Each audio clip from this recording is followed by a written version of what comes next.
Bonjour, je m'appelle Frédéric Deplanque, je suis Area Digital Manager chez Grundfos.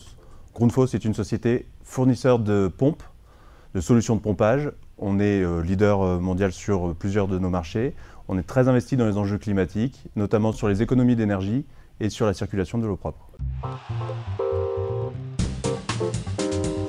Un des enjeux majeurs identifiés au niveau du département marketing était la réduction de la charge de travail consacrée à la mise à jour du tarif annuel.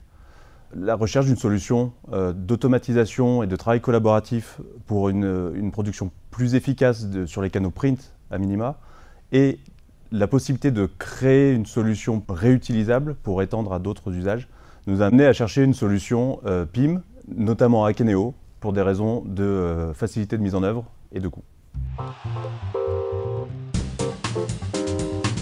Sur un premier périmètre, nous avons mis en place le PIM pour couvrir les besoins de 7 pays, 8 locales, dans la production des catalogues généraux. Ça représente à peu près 25 000 produits qu'on décline donc en 7 langues. L'enjeu principal était sur les traductions et la coordination de toutes ces choses.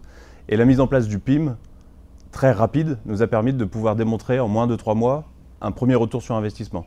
Et donc la possibilité de lancer un vrai projet à grande échelle sur l'année qui suivait.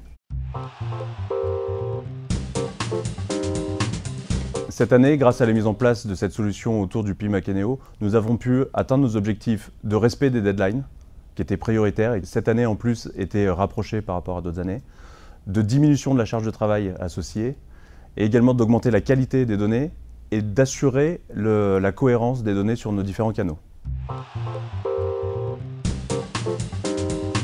Si j'avais des conseils à donner à des personnes qui souhaitent mettre en place un PIM, je dirais de d'abord s'intéresser à la durée de mise en œuvre, la durée d'implémentation du PIM.